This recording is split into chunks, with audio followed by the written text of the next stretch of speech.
Amigos, ¿qué tal? Bienvenidos a este espacio donde vamos a conversar de liderazgo, de todo este tema que tiene que ver con las habilidades gerenciales y las habilidades que deben conformar a un buen líder. Y hoy me acompaña en esta videollamada un especialista y una persona que ha de alguna manera quebrantado las barreras y se ha transformado en un líder, y es todo un honor que nos pueda compartir su experiencia y sus vivencias. Él es el profesor Juan Pablo Duque. Ustedes tal vez lo conocerán por esa espectacular habilidad que él tiene para hacer cálculos mentales y para explotar la memoria y la capacidad mental, porque además fue uno de los protagonistas semifinalista en el concurso Super Cerebros de National Geographic. Juan Pablo, un gusto tenerlo hoy por acá, bienvenido y muchas gracias por este espacio. Hola Andrés, muchas gracias por la invitación.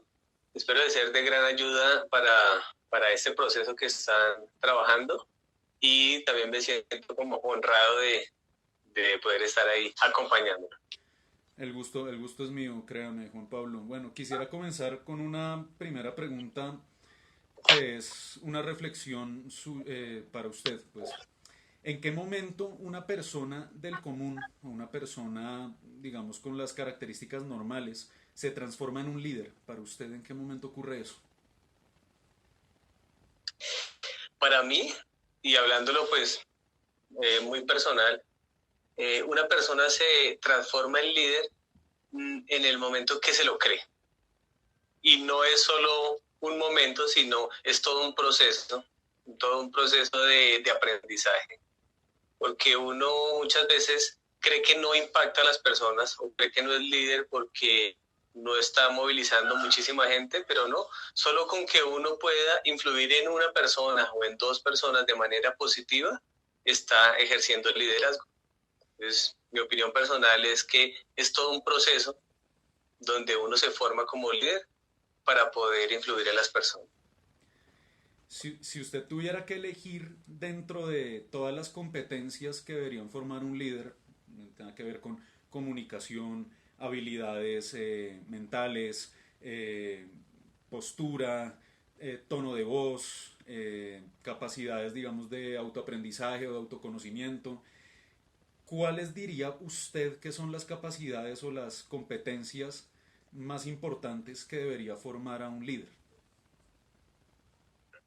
Para mí es muy importante como lo decías tú, el autoaprendizaje, también el autoconocimiento de sí mismo, pero la que para mí sobresale más de todas es la inteligencia emocional.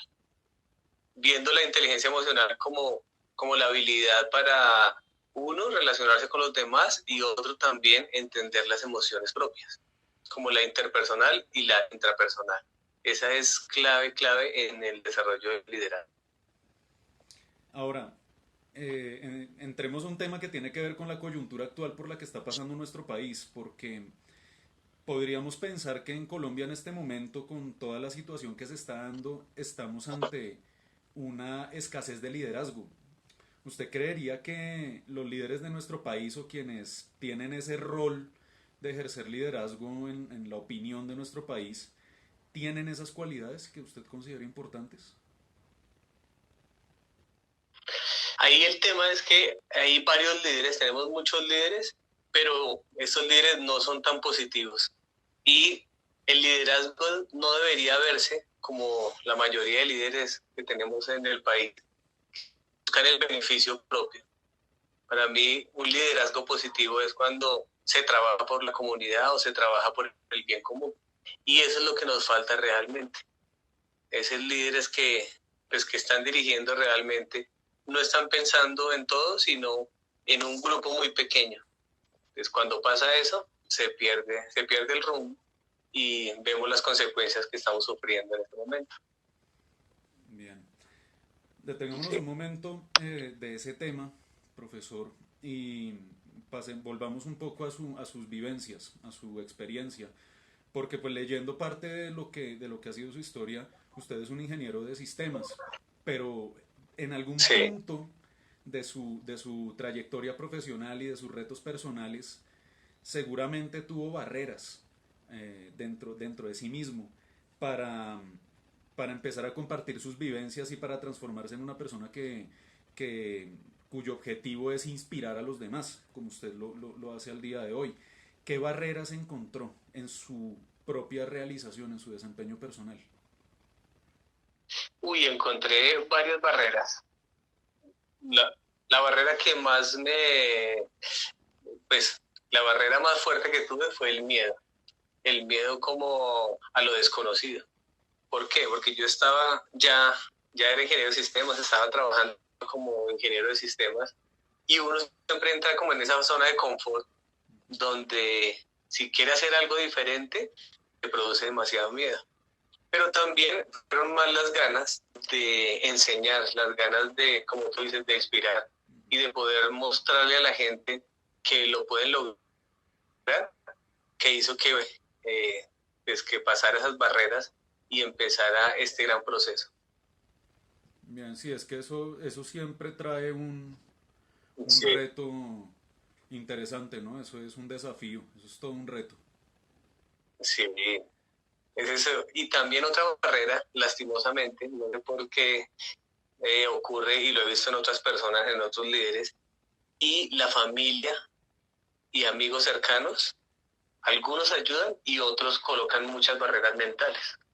Barreras mentales porque realmente son unas barreras ahí que lo bloquean a uno, por ejemplo, que le dice a uno la familia, pero ¿cómo vas a salirte de este trabajo que tienes fijo y vas a buscar algo que no sabes qué vas a lograr? O mejor quédate ahí. Entonces, estas barreras que algunas veces le coloca a uno la familia, entonces también son muy fuertes porque lastimosamente le creemos más a la familia y a los amigos que muchas veces a algunos líderes que podrían influirnos positivamente. Claro, claro, completamente de acuerdo. Ese tipo de legado que traemos de nuestro pasado a veces se convierte en una barrera, en un obstáculo y pienso personalmente que está también en nosotros transformarlo como en que sea ese punto de ignición para transformar nuestra realidad e inclusive transformar el contexto familiar, porque a veces puede pasar que hayan Sí, familias con un bagaje histórico de empleados, de personas que no han podido de pronto innovar o emprender o hacer iniciativas propias y llegar a tener ese giro de 180 grados en la vida para transformar esa realidad. Eso es todo un reto. claro Eh, que sí, y es muy cultural. es cierto, eso es cierto, es un arraigo cultural Sí, muy grande acá en Colombia. Profesor, hablando de esos temas, la creatividad, la curiosidad, la motivación para aprender son capacidades que tenemos a nivel cognitivo, son capacidades que debemos formar o debemos tener para adquirir conocimiento. ¿Cómo cree usted que se debe fomentar eso cuando, por ejemplo, vamos a una organización que de pronto puede estar padeciendo problemas en ese tema para poder generar liderazgo? sí, ese es uno de los temas que más trabajo con las empresas, el tema de la creatividad e imaginación. Porque lastimosamente los jóvenes o los niños, la traen muy bien, tienen esa creatividad innata. Pero lastimosamente, uno de los que bloquea la creatividad es la educación. Y la educación tradicional en las escuelas hace que esa creatividad se vaya bloqueando. Pasa uno a la universidad, continúa ese bloqueo y cuando llega uno a la empresa está bloqueada desde ya bastante tiempo. Cuando uno trabaja con las personas, en las empresas, empieza uno a trabajar desde la imaginación y desde la motivación para que empiece a surgir la creatividad. Y un ejemplo específico en el tema de la memoria, la base para tener una mejor memoria es mejorar la imaginación de las personas. Y una imaginación emotiva hace que impacte su emocional, impacte su memoria y puedan obtener mejores recuerdos. Es impresionante eso porque además eso pues es un reto, ¿no? Yo creo que esos son de ese tipo de desafíos más grandes a veces que el mismo entorno donde se forma es las propias restricciones que uno mismo se crea y eso está allá en la mente y es impresionante la importancia que tiene Sí, ese proceso de inteligencia. Hablando de eso, Juan Pablo, ¿qué tan importante es ese autoconocimiento, el entenderse y el comprenderse a uno mismo para lograr las metas que puede tener uno a nivel personal o las metas que uno adquiere o los objetivos que uno adquiere en un proyecto, en una empresa? Ese es importante y es básico. El conocimiento a uno mismo es lo que permite que uno conozca cuáles son esas debilidades y también cuáles son las fortalezas que tiene para poder trabajar en ellas y poder mejorar. Y una herramienta que me parece fabulosa es la meditación. La meditación es una de las herramientas más poderosas y lastimosamente no lo hacemos la mayoría de las personas y no se enseña de manera correcta. Entonces, la meditación nos puede ayudar para mejorar ese entendimiento y al entendernos a nosotros mismos, pues podemos mejorar en el liderazgo y en muchas otras habilidades.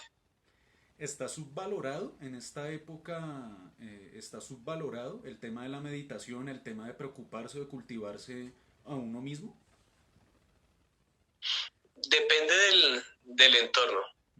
Por ejemplo, cuando yo voy a colegios, sobre todo colegios distritales, está muy subvalorado el tema de la meditación y no lo trabajan. Pero hay colegios donde ya se está haciendo un trabajo muy poderoso en ese tema y están trabajando los chicos con la meditación desde el colegio. Entonces depende del entorno. Ok.